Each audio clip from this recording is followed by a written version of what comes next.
I think this quote that John Gottman says about successful couples view their problem as challenges to be faced together.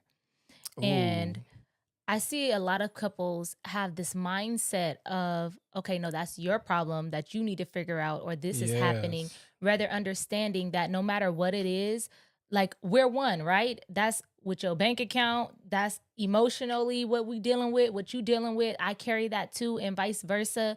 And in the area of problems or Yeah. challenges or goals, like we have that, we share in all of those things, right? In terms of the oneness in which we walk in. And so I feel like we tend to kind of separate, like, okay, well, you're dealing with that and that's your problem, and not see them as a challenge for us to face together. And there was Yeah. a scripture that I was reminded of, and it's Ecclesiastes 4:12. A person standing alone can be attacked and defeated, but Mm. two can stand back to back and conquer. Three are even better, for a triple braided cord is not easily broken. We still do. We still do. We still do. We still do after all this time at the altar. I alter my mind and vow to God I love you till he make his return. The rain should be the least of your concern. Under God's umbrella, I promise to provide and preserve his word and to serve your mind and spirit. Let me drive the boat. I promise I'ma steer it. The devil cannot get near it. You'll know this soon as you hear it. You need me, I need you. Even after the altar, we still do. What's And going on, y'all? Welcome to another episode of We Still Do. We are your host. I'm Jermaine. I'm Lena. And whether you're newly married, you've been married for a little while, or you've been in this thing for a long time, We Still Do is for you. Now, remember Yes. to like, share, subscribe, especially if you find this episode helpful. That way we can get out and we can help some more couples. So Yes, with that being absolutely. said, honey, what's up? How you doing? How you feeling? What's Talk to up? me. How you doing? Okay, I'm good or whatever, you know. Okay. A little tired. Our sleep was definitely disturbed, but I'm feeling really, really good. That's good. I'm glad. I'm glad. I'm glad. I'm glad. I'm glad. I'm glad. How are you feeling? I'm good. I'm good. This week was good. I ain't gonna lie. This week was good. A lot of good things A happening for lot of you. good things. Even, the Lord convicted me a little bit. That's been good. Yeah, So it's always good. Bring out that always good. holiness. Yeah. hmm Okay. You look real, like, distractingly good today. I mean, you look good every day, but it's just something. Maybe it's the lighting, like you just glowing or something. I'm gonna try to get through this, but It could be that. It could be that self-love you see on me.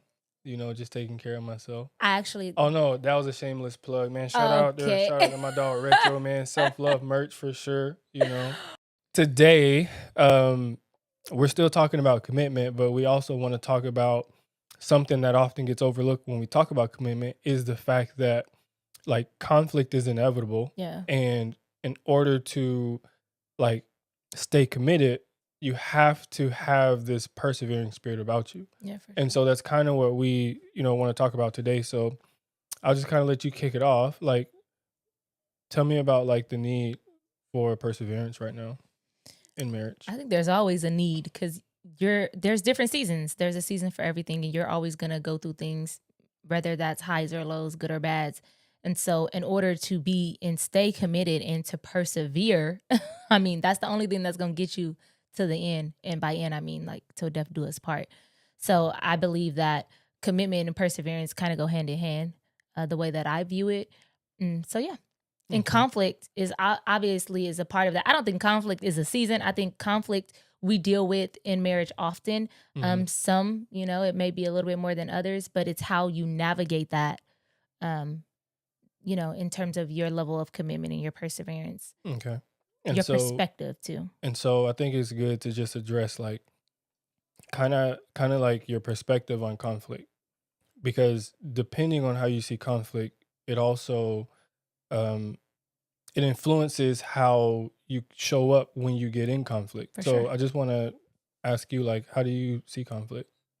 How do I see it? I see conflict as an opportunity. I see it as an opportunity to better understand you. And I see it as an opportunity for growth. Like conflict is not this negative thing. I think it can be viewed as something that's positive, that's actually making us stronger and drawing us closer to one another and strengthening our bond if we approach it with the right mindset with the understanding of like, okay, I want to better understand you and what you're needing or what your request is, whatever the conflict is. But this is a growth opportunity. So that's Yeah. how I view conflict. Yeah. And I think I want to say this, and I want to say it this way because I feel like it's very true. Mm-hmm. You won't be successful in your relationship if you don't know how to navigate conflict. Oftentimes when we think of conflict, we think of something that can get resolved, Yeah. and rightfully so. There is conflict that is resolvable, but something we miss when we talk about conflict is the fact that conflict needs to be managed. Mm. Like when we need to make decisions, for example, like we can come to a resolve. But when we talk about differences in personality, which is where a lot of conflict comes from, Yeah. um, that's the part that's difficult because you can't change who you are per se. Like there's a particular temperament that you have that you were born with.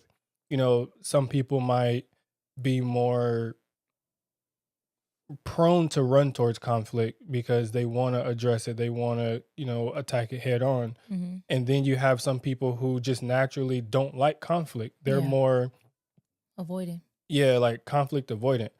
And so naturally that temperament, whether you're a loud person, whether you're a calm person, whether you're outgoing, whether you're an introvert, like these are different things that like make conflict possible.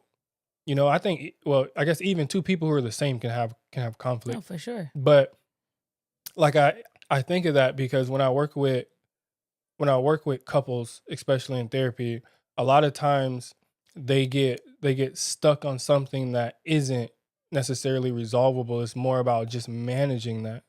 And so many times we look at our person through a filter of, I mean, you talked about it. I think we talked about this yesterday. We were talking about how when you get married over the 80% of the person that you find Mm-hmm. adorable, attractive, whether it's how they look, whether it's how they're kind-hearted, whatever. Like Yeah. you get married for those things. They're funny, but then there is the 20%, especially when you get married early on, that you overlook. Yeah. Whether they can be sarcastic, their sarcasm at one point was funny, but now when they get sarcastic, it's sharp. Mm-hmm. And so now, as time goes on, what happens is you start to look at the 20%, and through that lens, you start to magnify all the things that you don't like about the person. Yeah. And so now, when you go into conflict, you have this perspective of, man, like I really don't like the fact that you just will not do the dishes. Like I don't like the fact that when you take a shower, you will leave your towel on the floor. Like things like that. Yeah. And it's Little small things. stuff in comparison. Mm-hmm. You know what I'm saying? But as time goes on, we start looking at those things, you know what I'm saying, as problematic. Yeah. And so, yeah, I'll just pass that to you. I think this quote that John Gottman says about successful couples view their problem as challenges to be faced together. And Ooh, I see a lot of couples have this mindset of, okay, no, that's your problem that you need to figure out, or this is happening, yes. rather understanding that no matter what it is, like we're one, right? That's with your bank account. That's emotionally what we dealing with, what you dealing with. I carry that too, and vice versa. And in the area of problems or Yeah. challenges or goals, like we have that, we share in all of those things, right? In terms of the oneness in which we walk in. And so I feel like we tend to kind of separate, like, okay, well, you're dealing with that and that's your problem, and not see them as a challenge for us to face together. And there is Yeah. a scripture that I was reminded of, and it's Ecclesiastes 4:12. A person standing alone can be attacked and defeated, but Mm. two can stand back to back and conquer. Three are even better, for a triple braided cord is not easily broken. What Yeah. stood Talk out to about that. me about that scripture is, so there's times, let's say we're going through conflict, right? But when you're arguing and you guys are going head to head and butting heads with each other, then what we don't often realize is, for one, the enemy is just distracting us because it can be that 20% that you just talked about, something so small that now has become so big because we've allowed that to be magnified and to become our Yeah. focus. And with that, the enemy distracting us, we're going head to head like we're each other's enemies, but your spouse is not your enemy. And then our backs are not covered. Our backs are exposed to the enemy for attack. Now, and if we're back to back, like the scripture just said, then we can conquer all. And that's how we're supposed to fight. Like, not fight each other, but fight back to back. We're on the same team, right? Like, you're not my enemy. And I just really feel like the enemy tries to distract in that way. Yeah. And while you're going head to head and arguing and not dealing with conflict in a way that's manageable, as you said, then now there's a wedge being built in between us. Yeah. And oftentimes it's the work that it requires that a lot of people don't like, putting in the work, because honestly, like, I think we do a great job of that. But I know in moments where, for example, let's just say I'm tired, because when we talk about like conflict is still in the midst of having kids, Oh, for having sure. to work, Yep. dealing with personal issues, whether you have to deal with some grief with your family, whether you lose relatives, like, it's still in the midst of that. And you still have to, go to work, and you still have to do the things. And so a lot of people don't want to put in the effort because it's just like, "Ah, I don't really have that energy." But like, it makes me think of like when I'm tired, like, I don't be wanting to. You know what I'm saying? Like, for example, when I come home, like like my profession is literally listening to problems and helping people work through and manage and do the things. And, you know, I want to come home and I want to disciple and I want to, show up for everybody.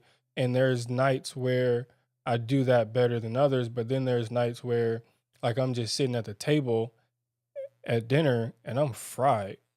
Like, I'm talking about KFC fried. Like, I'm Just mentally literally done. Yeah. I'm literally sitting there, and like the only thing my brain can do is like my brain is just like, it just feels good to like be nothing right now. Mm. And so in those moments, like, really understanding like in what space you are to be able to have those That's conversations. good. Yeah. And part of persevering is even having conversations about conflict. You know what I'm saying? Like, how do we address conflict? Like, when there is an issue, like, one thing me and you talked about is when we can't come to an agreement, who do we go to outside of our marriage that we trust that can help us? And that's like our safety plan, you know what I'm saying, if we Right. can't, because we don't want to stay in this place of like, I'm gonna see you through this mucky lens. So me and you, we put on a workshop a while back, and one of the things that we were teaching couples is like, one of the most harmful things that can happen or shape how you um shape the longevity of your relationship is lag time when it Yeah. comes to, talking about issues. Because if if we have this elephant in the room that we're not addressing and we're constantly dancing around, what's happening is we're building our life around something that never got resolved. And so because it didn't get resolved, now we're looking at each other in a way that is not true in my perspective of like who you are. Right. And so now it's like, because the last time we talked about this before we swept it under the rug, like, in my brain, like, I couldn't stand you, or in my brain, like, you was just the worst person ever to me. Now that lens is still there and it never got resolved. Yeah.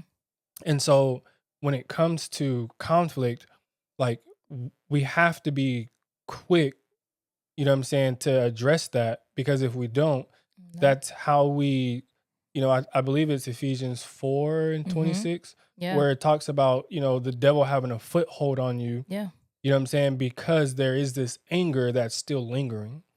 That's Ephesians 4:26 and 27. It says, "And don't sin by letting anger control you. Don't let the sun go down while you are still angry, for anger gives a foothold to the devil."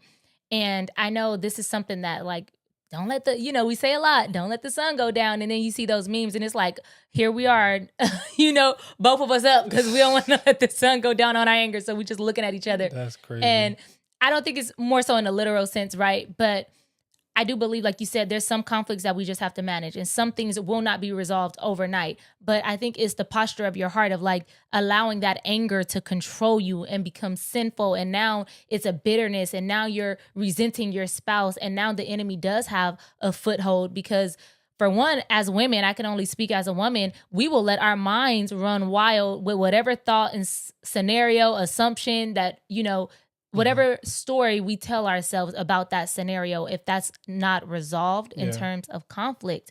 And I feel like the enemy really can have a way just mentally. And then now, like you said, it kind of like muddies the waters in the way that we see our spouses when it's unresolved. And so we have this thing in our marriage to recover quickly. It was marriage advice given from our mom and dad, actually. And it was something that stood with me. And I mean, we've used it. Like, let me tell you, I remember early on in our marriage. Keep your thought. We are not brothers and sisters, by the way. Wait. I think everyone knows that. I don't know, because when you say like our mom and dad, like some people can take that My mom and you know how it is. But they don't know how it is. Okay. Some people can say like, are they? Did y'all not know? Is there a dog in me going on here? No, we don't play none of that. Okay, all right. Just one. No. Okay, go ahead. Okay, see, now you made me lose my train of thought. So recover quickly. Oh, I remember we had went on a date and you said something that just made me so sad and like so mad.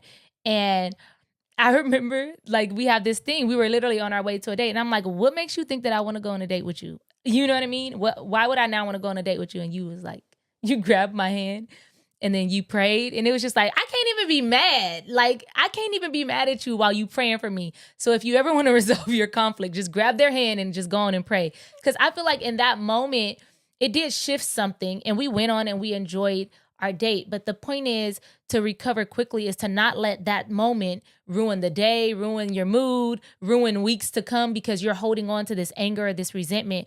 And so I think that's a strength in our marriage is the ability to recover quickly and to not hold grudges and to forgive easily. And if I could give one advice, I think that's the most solid marriage advice that we got. Yeah, we really just wanted to use this space, me personally, I guess, to be, vulnerable, transparent. And so we're kind of bringing you into our living room quite literally. In terms of our marriage. So this is very fresh and we're going to be like processing out loud through this podcast as well. But we have previously discussed it, obviously.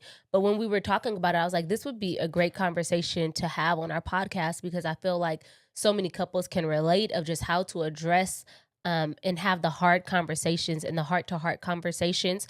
And so we're bringing it before you because we want this to be a space, obviously, that's authentic, right? And where we can be transparent. Yeah. And so and where we can just show that we don't have it all together either. Oh no, we go through things for sure. Yeah, absolutely. So I guess just for starters, so just revisiting kind of the past conversation. So I just remember like being irritated with you. Oh, you starting off strong. Okay. I remember being irritated and just not wanting to be around you and feeling just such this heavy resistance. And so I was just thinking like, man, like I want to share this with you, but then I don't feel like sharing this with you. And then I went back and forth several times and then I just kept thinking about lag time. And for those of you who don't know, like lag time, that's one of the like strongest predictors if like you're gonna have a healthy communication relationship with your partner. Lag time, the more lag time, the more difficult or harmful. And basically lag time is just the time you take between the problem and the conversation you have regarding that, whatever that issue is in the marriage. Yeah. So So this past weekend, um, like our norm was just flipped upside down. Mm-hmm. Like we used to having like a routine. Like I thrive in routine, Mm-hmm. and I just remember like you like having so many things to do. Like you teaching, you spending time with people. You going to extra events, and it was just different. And I remember just having this irritation with you, and it's just like in my head, I'm just like, bro, like sit still. And the crazy part is like every time you went to something, like you checked to to make sure if it like worked out with our schedule and things like that. Right. Like I always consider you in anything that I do. I don't just make plans. So everything that it was a busy weekend, the way it played out, because everything was like back to back to back. Hmm. Every day, actually, I was doing something Friday through Monday. Hmm. Excuse me. But it was always ran by you first. Yeah, And you approved. yeah, Okay. I did, All I right. did. And I remember like we were coming from church, Mm-hmm. and you asked me if I had listened to your talk.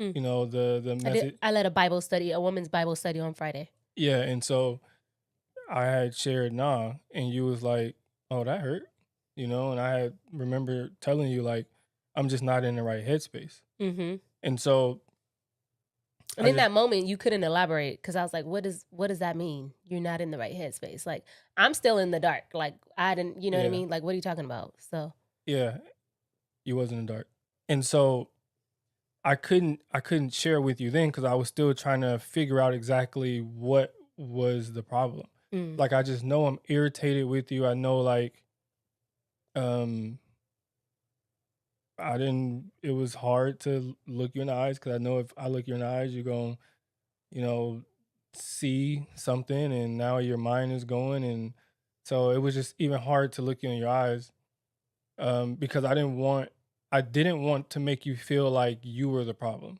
mm, So I wanted to figure out what was it that was bothering me, and so I just went through several just scenarios. Like, is it the fact that you know she's hanging with so many people and like this is different and like I don't really hang with nobody like that. mm. Is it the fact that she's growing and God is calling her to do more and our life is going to look different? Is it like our norm being thrown upside down, or is it just me feeling like um I don't know, this feeling of rejection? Because one of the things that you mentioned, and I'll let you elaborate if you choose to, but you mentioned how at one point you idolized our marriage. Oh, And yeah. I would love to elaborate because I think that kind of me sharing that with you was a part of your processing. And so, for those that don't know, my husband he has to process things and it has to make sense in his mind before he brings it to me.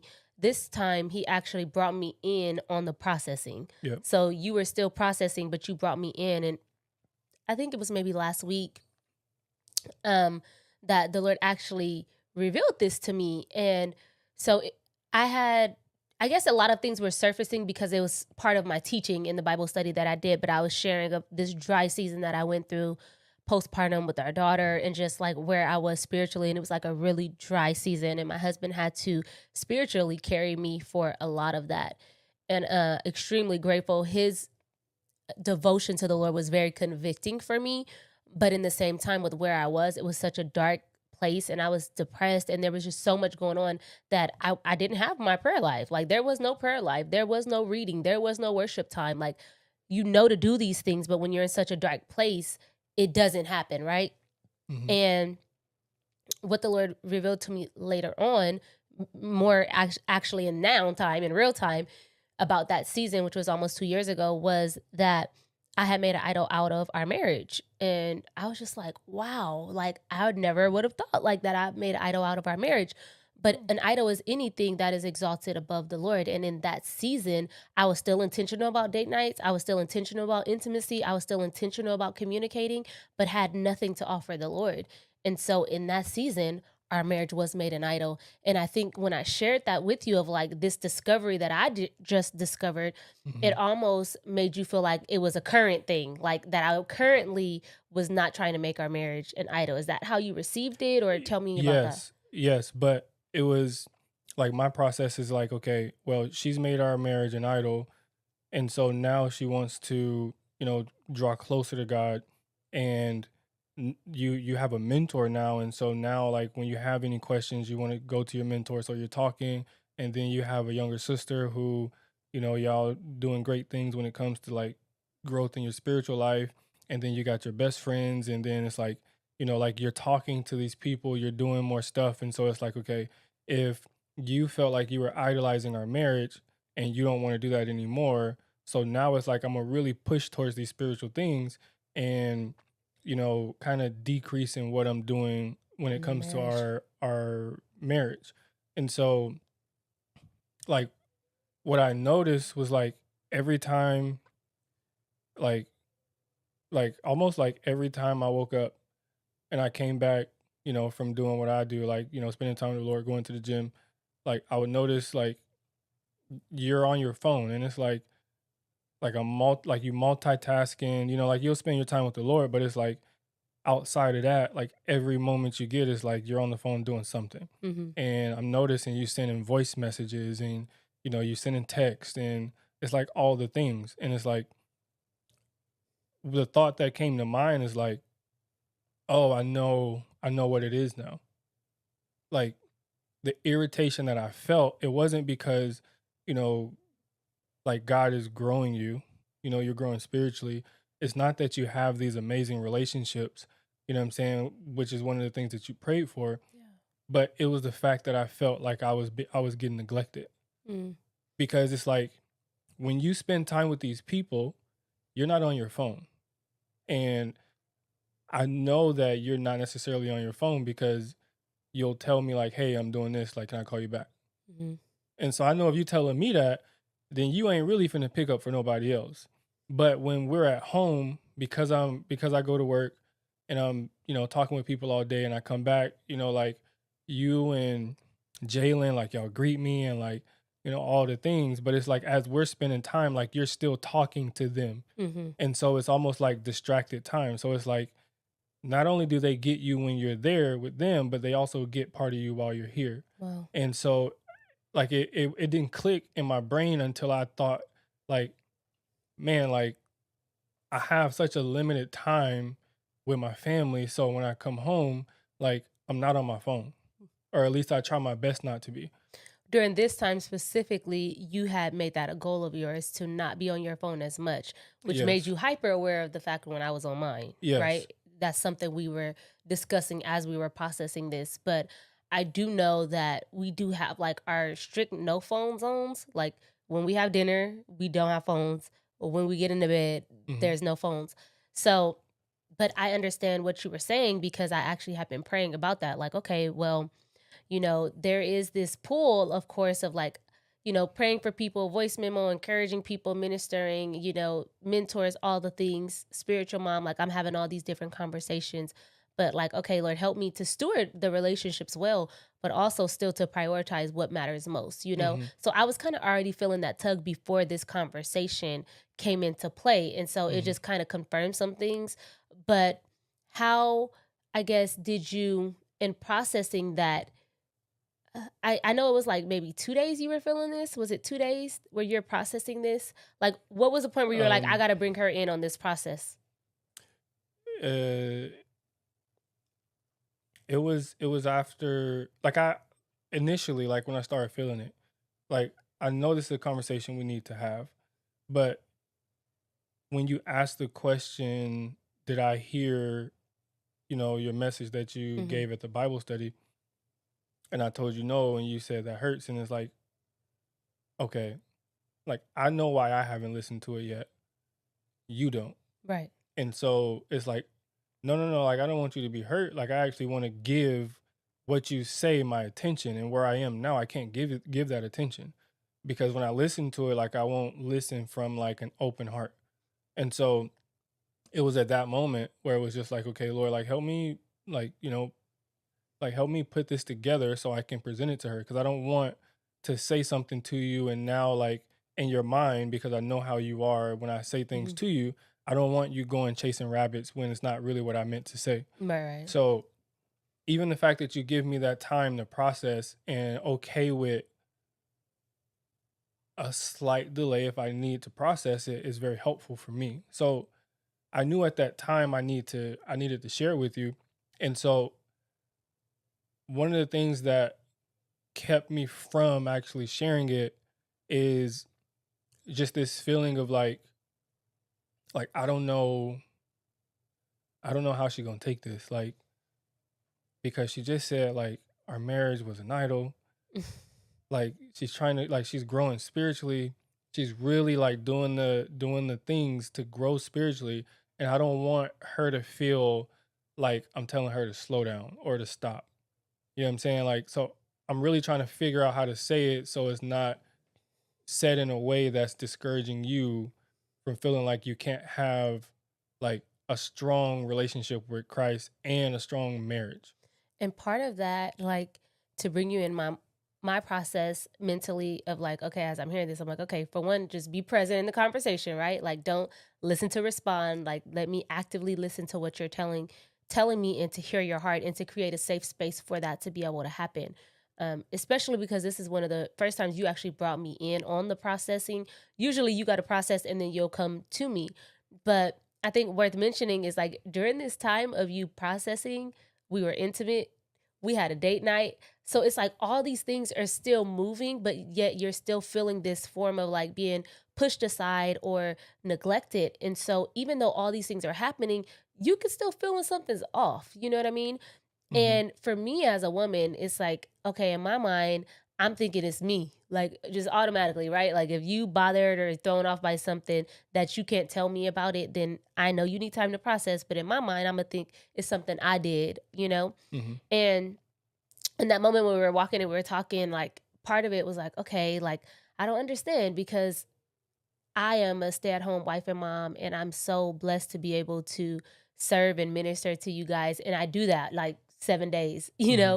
a week. It's very rare for me to get outside, like, I'm not outside, that's not me. Hmm. I'm more so in the house because I enjoy you guys and being around you, and so we have our routine and our flow. Saturdays are for families, Fridays are for date nights, Sundays church, Sabbath, like, we have our routine, and I know how, like, you are very structured in our routine. And so I didn't even consider how that would throw you off, but just to give context, it was Friday night I was gone, Saturday during the day I was gone for a life group, Saturday night I was gone, Sunday night I was going to see a friend speak, Monday night I was gone to dinner. So it was like 4 days in a row. So it's like, okay, maybe that's a little too much, you know what I mean? And but in my mind, I'm like, okay, well, I don't understand because I always support you, like, Hmm. in everything that you do and Yep, you you do. speaking and doing all the things. I've always supported you. So part of it felt like, wait, what are you saying? Like, but Hmm. then I had to really listen because again, you're bringing me in on the process to hear your heart and what you were saying. And I think you just didn't feel prioritized in that moment. And based on my actions, I can see that because, like you said, if I'm with them and I'm giving them my undivided attention, but then I'm home and then they still get my attention and the few hours or whatever we have after you get home from a busy day at work. Hmm. And so I can understand that, but I was like, no, don't get defensive, like no, don't get, don't be offended. I Hmm. really have to, like, okay, this flesh likes to act up, so I had Yeah. to like tell myself that in my mind so I could actively listen to you and not be offended by what you were saying. Yeah. And so like when we were talking, when I was bringing it to you, like just processing it, like just talking about it, like what came to mind, it wasn't that you were, gone Friday. It wasn't that you were gone Saturday, morning, night, and then, Sunday you're busy. Like it wasn't that. It was the moments in between when you're with us Mm, where you're still gone in a sense. okay. And so like those pictures came to mind because Wow. it was like that was a reminder to me, like these are the moments where you get irritated because Mm, like this is different. Like I know, like especially early on when, we had our kids, like when Jalen was like 1 and Jaden's 3, like, if you would leave, like I would just get irritated because it's like I got the kids, like what do I do? Like I don't know. Yeah. Like, but now, like when you were gone those 3 days, it's like we playing, like we enjoying it, like we doing stuff, we laughing, like I'm engaged, like I'm not on my phone. And so like that coming to mind is like, okay, then this time is different. Mhm. And so like even when I, just kind of leading up to the conversation, so we have the conversation and I'm telling you like, like this is how, this is making me feel, this is what's coming to mind. Like I'm feeling this type of way, like this is, what I'm seeing as far as when we home. You know what I'm saying? Like you're gone, but now thinking about it, like it's not really the fact that you're gone. It's like I want like like all of us to be here. And it wasn't until after sharing that with you that I felt such a burden lifted off of me. And the Lord really spoke to me right in that moment. Like, and what he spoke to me was actually a scripture, and I do want to read it. And so when like what he basically said to me was like, see, all you had to do was have the conversation. Mm. Like all this stuff that you're dealing with, all this like anxiety that you have, like all you had to do was just have the conversation. And it hit me. It's like, okay, that makes sense. What scripture is this coming to mind? Like, okay, like I'm trying to like really piece it together because it's there. So, anyways, he took me to Matthew 5, verses 21 through 26, and primarily 23. And it says, so if you are offering your gift at the altar and there remember that your brother has something against you, leave your gift there before the altar and go. First, be reconciled to your brother and then come and offer your gift.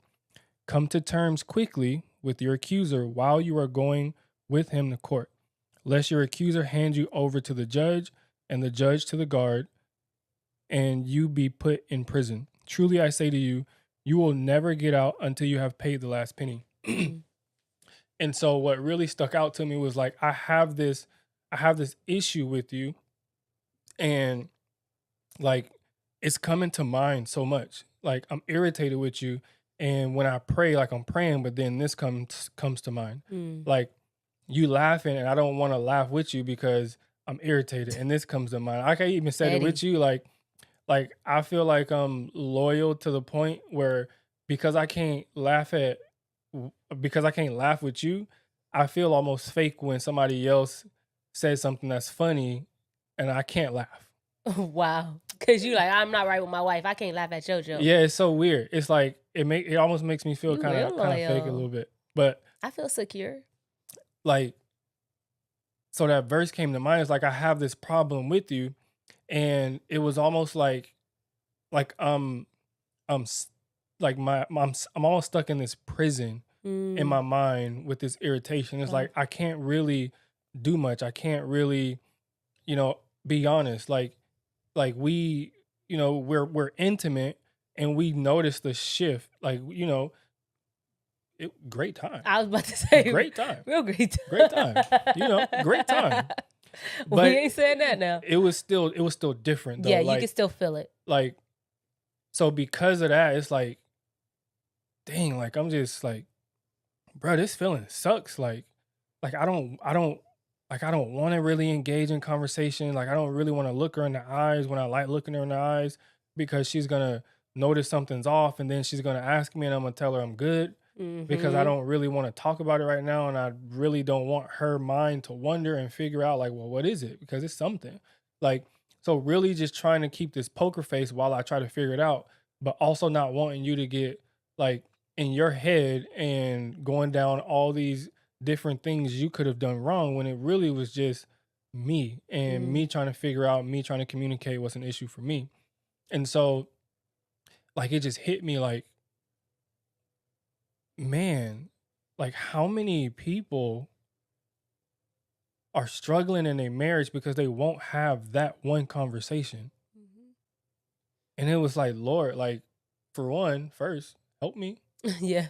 you It's know, me, Lord, standing in the need of prayer. help me, Yes. because I can't imagine feeling like this for a year, for 2 years, Yeah. for 5 years, for 10 years.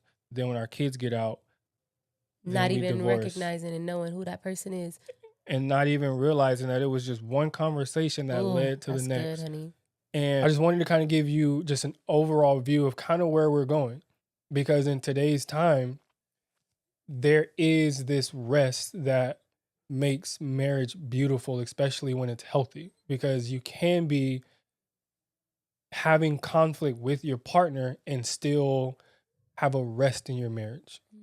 That's good. You can be in silence or the lack of conflict, and you can still feel like your marriage is chaotic. And so we kind of want to address both of those. So I'm going to leave it open for you. So just kind of where does your mind go when you think about that rest? I think, can we share the scripture? I think the Yes. scripture Okay, that's great. in Hebrews. It's a great idea. Why didn't I think of that? Don't worry, I got you. If I can find it, this is why you need a Bible. You Okay. depend on the. Are you talking about the, Hebrews or in Numbers? Yeah, it's Hebrews 3:7. Okay. Yeah. So it just says, "They shall not enter my rest." And when we were talking about this, the way we were correlating it to marriage is this avoidance of conflict. We're dealing with the topic of conflict and how we think that avoiding is a form of rest by avoiding certain conflicts, but it's really Okay, I see where you're going. Okay. it's really Okay. an illusion, because it really causes this emotional disconnect and distance within the marriage. Mhm. So you feel like, okay, if I can avoid this conversation or avoid this conflict and not address things, there's a peace, a false peace, and a false sense of rest.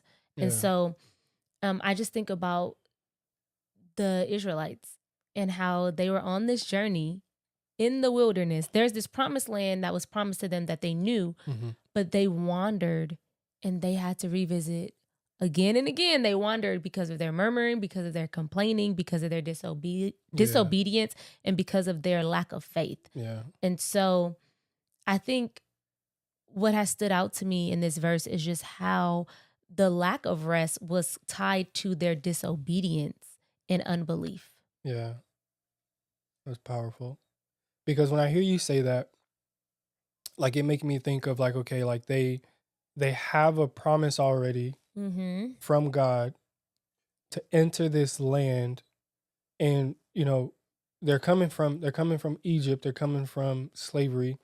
And so the Lord brought them out of Egypt, to get into this promised land to where they wouldn't have to experience slavery. And this is like, hey, like this is the land Mm-hmm. that you're going to occupy. And so when I hear you talk about like a pseudo rest, a fake rest, a type of rest that's not, the actual thing, it's like, okay, what is it about the wilderness that causes us to not want real rest? And it just makes me think about what you said, like when you talk about avoidance, I can see that in several ways. Like I can see there's people who avoid and there's people who criticize. Mm. And I think both of them are a form of avoiding rest, if that makes sense. Mm-hmm. So for example, like somebody who avoids, like, you know what? I'll just say it like this, because a perfect example of what happened with us the other day. Like you were telling me just how, like, honey, this past couple weeks, Mm-hmm. like I don't feel like we've been connecting. Like it has been busy, but Yeah.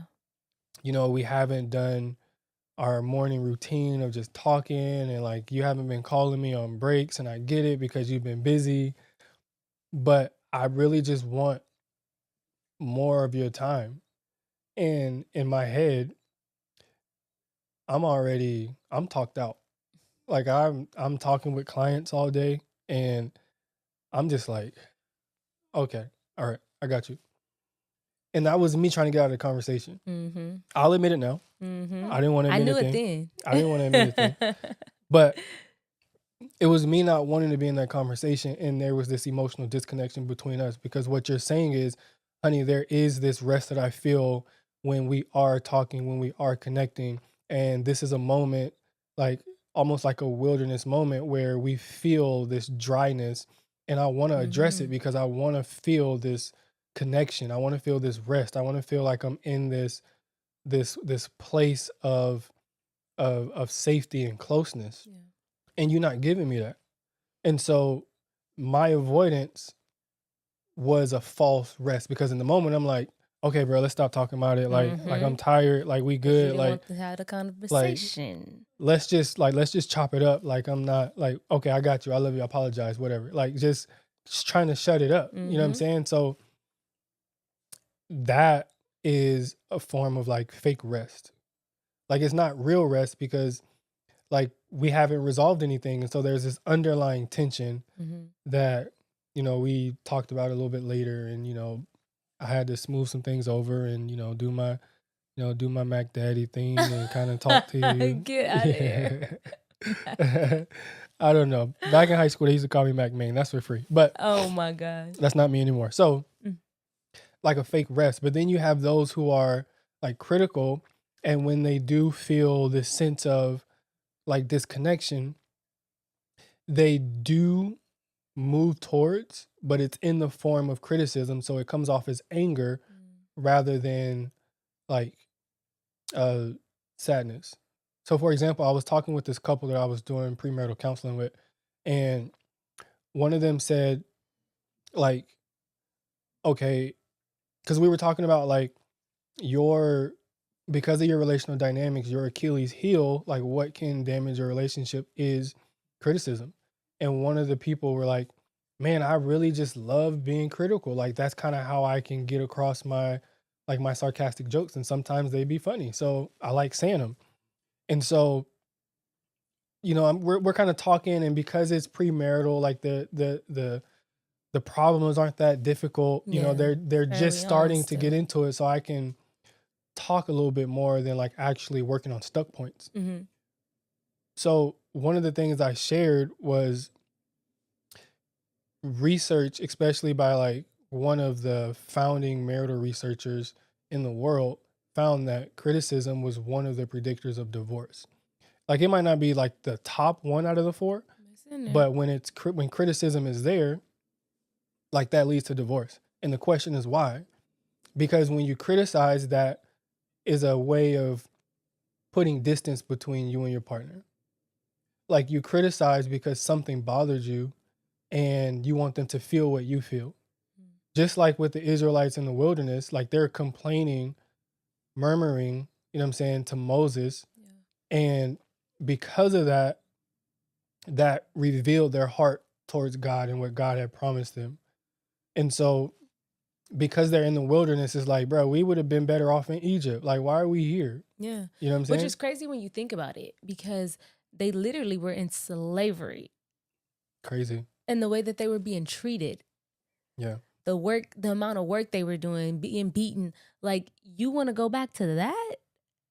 And all the miracles they had seen remind you, like, they're in this wilderness, but before the wilderness was the splitting of the Red Sea. Like, all of these things, all the plagues that came over Egypt that didn't touch any of them or their family members, like, they seen all these miracles, yet Yeah. their heart was still hardened. They still lacked faith. Mm-hmm. They still had this disobedience towards the things Yes. of what God was explaining. And so it's like, there was certainly no rest back there. Like, you want to go back to Yeah. Egypt, there was no rest there. No And there's rest. this promise. There was not even a promise of, a better tomorrow in Egypt. But here you have this promised land, and you're so close.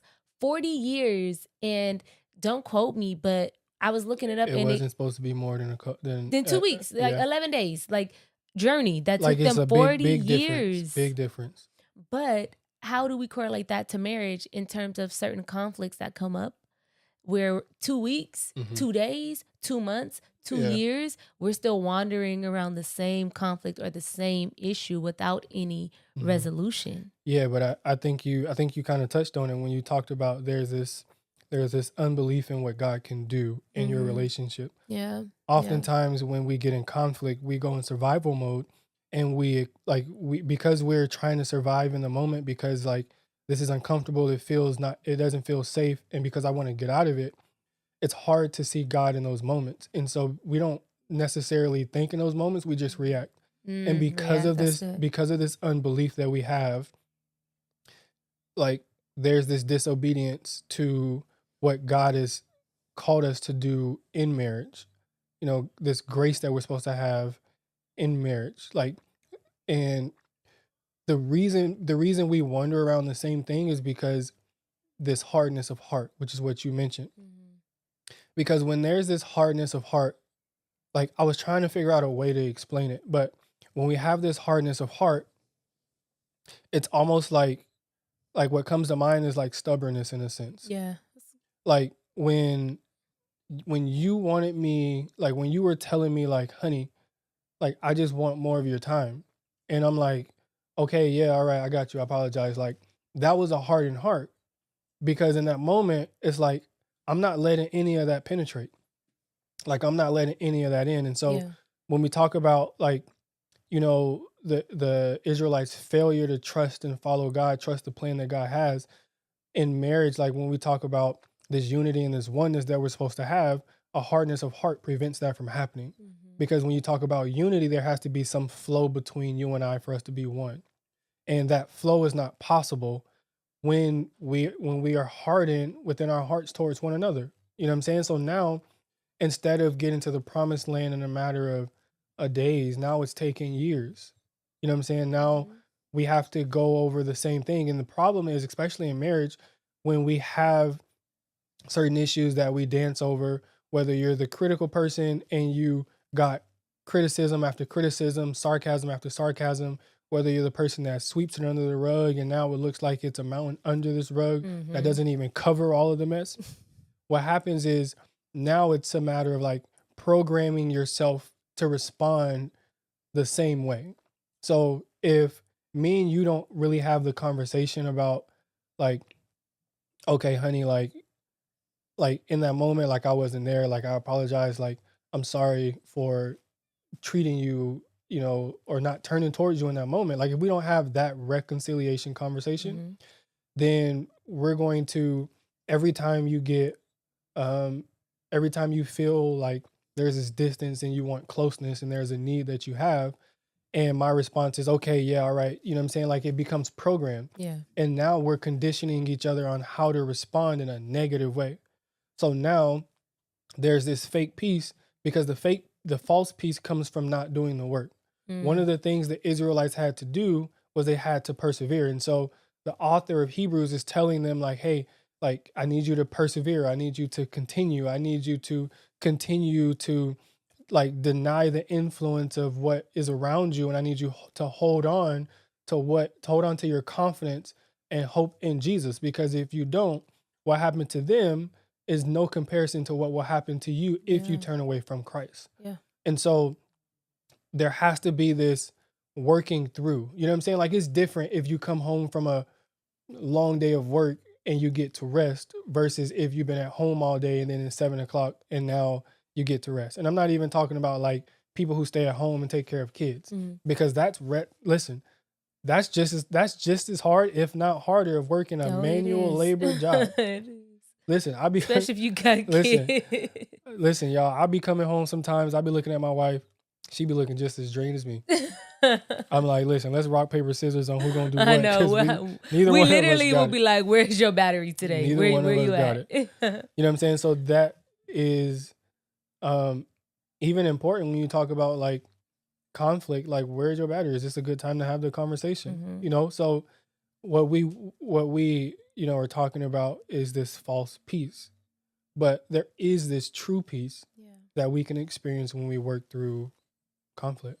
Yeah, and I feel like that peace is the goodness of God in your marriage. But it requires a level of faith and it requires a level of belief. And I Yeah, wonder that's powerful too. how many of us are operating out of a false peace, but there's a rest that God is calling us into. So, like we said in the beginning, like so many marriages are in survival mode and they're not actually thriving. And so, in this survival mode, there's this false peace. Why can't I say that? Or false belief You in look what good how God you can said do. it though. Belief. Listen, you look Thank good. you. I like how you said that. Let's put it in the dictionary. I love it. Thank you, honey. But seriously, like when you think about it, even in the avoidance of certain conflicts, it still points to your belief in God and his ability of what he can do in your spouse. Mm. Because do you believe he can change their heart? Do you believe he can soften their heart? Do you believe he can change them? Do you believe that he could speak to them? Like there's so much or her, Mhm. there's so much that ties into that. But I think there is this rest that God has for us. There is this promise in our marriage. We have it at the very beginning of what God said. It's good, right? When he brings the two of you together, he blesses that and the man obtains favor from the Lord. There's a favor, there's a blessing that belongs to you, under the covenant of God's marriage. Yeah. And there's lots of other benefits too that you get to enjoy. Mhm. But 2 companionship kids. and no more. There's companionship and different elements like that. But I'm saying I believe all of that is a part of the rest. And I don't think that our homes or our marriages should be in chaos. Like Yeah. there is a peace. I think of the peace of like when the storm was happening and Jesus stepped on the boat and like he was like, he calmed the waves and he calmed the storm, like peace be still, you know? And I believe that we can have that Yeah. even in the midst of conflict, even in the midst of chaos, even in the midst of things going on, maybe circumstantially, you know, outside or externally outside of the marriage or even Yeah. within the marriage. I still believe that there is a peace you can grab hold of if there is a belief in God and what he can do and faith and hope in him alone. Because a lot of times we're looking at our spouse for things that only God can change. Yeah. And I like what you said about like just this concept of belief, because in reality, that is a prerequisite for rest. Mm. Like just think about like when, you know, we do get into survival mode. Like some couples is like, this ain't the person I married. And that's now the belief. Yeah, yeah. Like this is not the person I married. And you're right, it's not, because they've changed. We're gonna change. But in essence and nature, it is still the same person. Now you're just seeing different parts of the person that you don't like. And so there has to be this belief that I can actually thrive in my marriage. Yeah. The problem with a lot of couples is they don't believe. Because they don't believe, they don't go and get resources they need to help them in their relationship. Mm-hmm. You know what I'm saying? Like, Yep. for example, There's if so much out there. when it comes to our faith and believing in Jesus as our Lord and Savior, like that causes us to live a certain way. And so if we believe that Jesus is the only way to God, then we have to go to Jesus in order to get to God, because in Hebrews, the first chapter, it says that he is the exact imprint of God. So if that's the case, then Jesus reveals God to us, and it is to him. So it causes us to live a certain way. When you believe that thriving is for you in your relationship, if you believe that it's more for you in your marriage, like it's going to be work. Right. And I think that's the problem that we have, especially in marriages today. Nobody wants to do the work, but they want the marriage that looks amazing. They want the marriage that's in bliss. They want the marriage that's traveling, the marriage that's purposeful, but they don't want to put in the work. If couples aren't going to put in the work, they're not going to have that promised land. They're not going to have that marriage in Genesis that was there before sin. Mm-hmm. They're not going to experience what it's like to live in that Eden place. And because belief is needed, we need to know where to get our help from, and especially believers realizing that Jesus is the one who really can help us in our relationship and in our marriage. And that Jesus has given us resources. Like he's given us so many resources to be successful. Shameless plug, we still do. But we have to be in a place to where we soften our hearts and say, okay, I want my marriage better. And what we'll kind of talk about when we, in another episode about our relationship and how we got to where we are. Yeah. There has to be this focus on self and changing self, making myself the best self. Because if anything's going to change that I can change is me. Yeah. And so I have to start with changing my belief. I have to start with believing that it is possible for me to have this. It is like, and it helps you set standards on what you believe is possible for you and for your relationship. Yeah. Because your actions follow what you believe. Like if you believe that there is peace on the other side of conflict, then you'll work through conflict to get that peace. To get to that If you piece, believe yep. that reconciliation, this coming together, this being unified as one, like if you really believe that that's possible, you're going to live in a way that you're going to work towards that. Right. One of the things that we said when we got married is we believe until death do us part. Right. And we live that out every single day. Work towards it every Is day. it easy? No. Sometimes. No. Sometimes it's easy. Sometimes it is. Is it hard? No, I don't think it's hard. I think in moments it cannot be as easy. It's work. Yes. I wouldn't say it's hard. I think it's work. And I don't want people to misinterpret what we're saying, because the word thriving, y'all, it literally just means to grow. And so Oh, you gave away our secret. Now it can't be as deep. It literally just means to grow. And so when you think about it, these opportunities, thriving don't mean that you without conflict, that you never go through nothing, that you never argue or you never disagree, you always on the same page in perfect harmony. No, that's not what it means. It means to grow. So the reality is that you can actually grow through conflict. Yes. Because it allows you a growth opportunity to grow closer together in connection. If the false piece is this avoidance or creates this distance of emotional connection between you, then you can work through that to be able to have a deeper level of intimacy with your spouse. Yeah. You can grow through that by having the tough conversation. You can grow through that by praying together. Like you were talking about the resources. I'm like, all the resources that Jesus has provided. Don't get me started with Google, books, podcasts, all of those things, but the Bible itself, like literally, we were reading this study together, we were reading the Bible together in Hebrews 3 and thought like, man, this rest, how can we relate that to marriage? And the Holy Spirit just started dealing with you on what that could actually look like. So imagine if y'all jumped in the word together, that's a resource. That's the source, of how to walk this thing out. What if you pray together? I believe that is also a source to help you in understanding of like, okay, maybe let's not have this conversation right now, or maybe let's hold hands and us pray together to kind of diffuse, the frustration in the moment. So I feel like there's so many things that we don't, all of that too brings peace. Yeah. And this is what I want to point out. I'm going to jump in somebody's business right now. Okay, jump in. We're not talking about business conversations. No, Tell 'em, for honey. real. Tell them, honey. When we say thrive, we're talking about like you and your partner in your relationship. Like we know that business conversations is a part of it. We know that if you're in business together, then that adds a different level of stress. We get all that. Yep. Ministry, like whatever. But what we're talking about is emotional connection.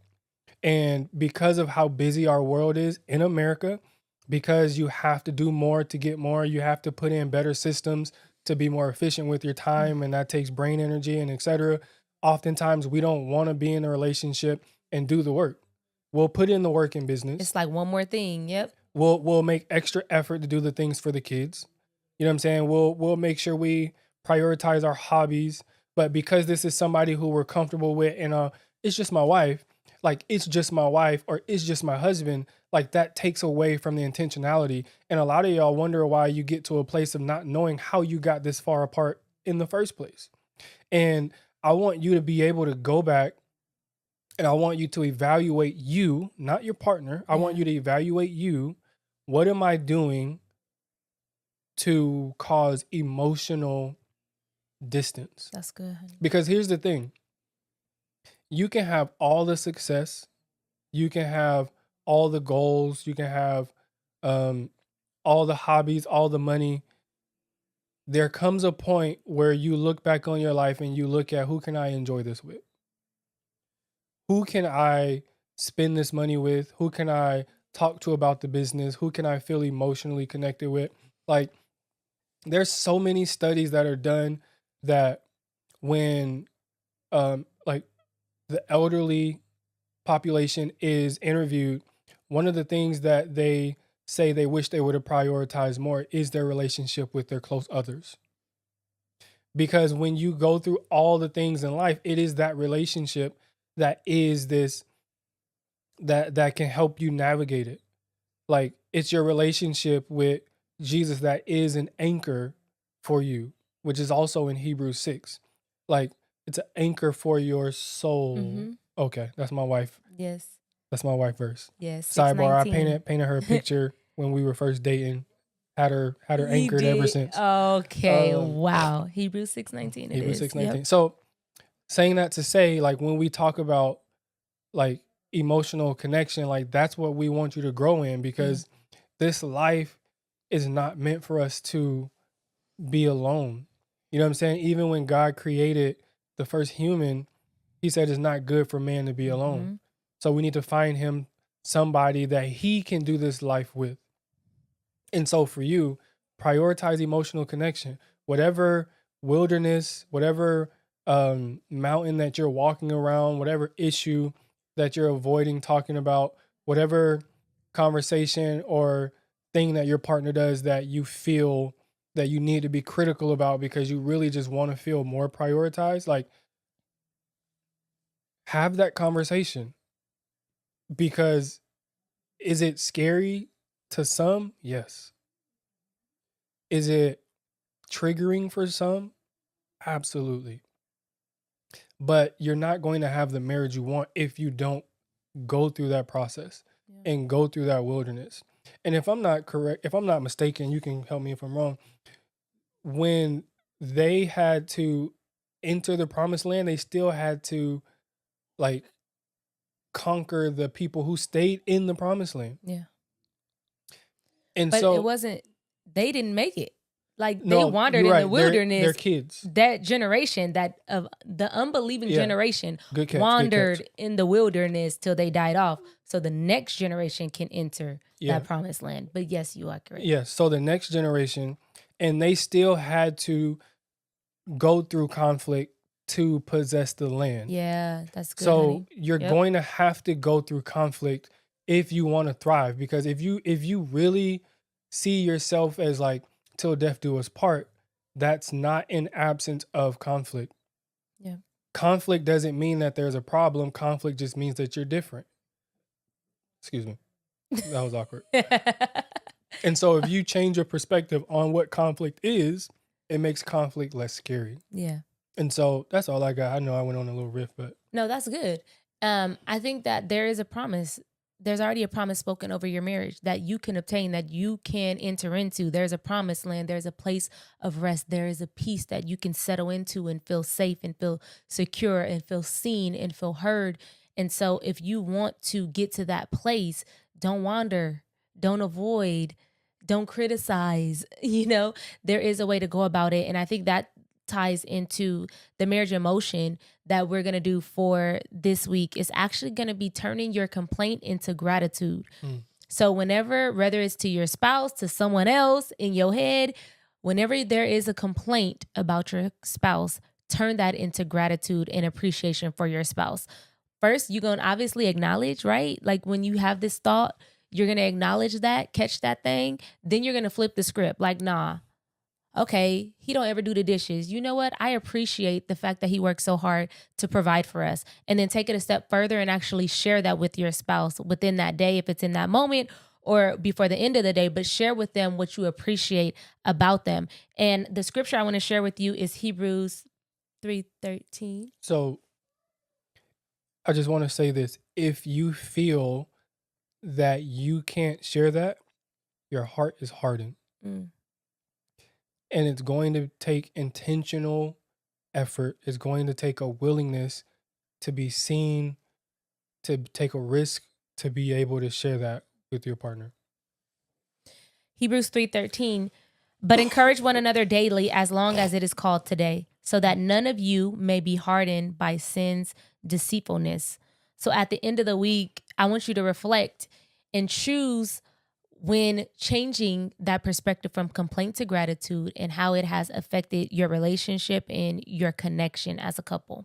Yes. So that is our marriage emotion challenge for this week. Turn your complaint into gratitude and then share that with your spouse. Yes. That's all I got. So, you want to end that bad boy? That's it, y'all. We are thankful that you're here. Like, subscribe, share it with someone you know that can benefit from it, Yes. that may be experiencing a little conflict in their marriage. And may you be encouraged in your marriage to know that there is beauty and peace and rest on the other side of whatever Yes. conflicts that you may be facing. Make sure you don't want to go around the mountain, but actually go through it to what God has for you in your marriage. Thank you for joining us. We believe your marriage can thrive after the altar. We do. If you feel like you're somebody who wants to do that but don't know how to, leave us a comment. Yeah. DM us on our Instagram too. Yep. We're definitely here for you. Absolutely. But thank you for joining us. This is We Still Do. Peace. Gonna love you always. No doubt you're my blessing. Ain't no second guessing. No one can separate.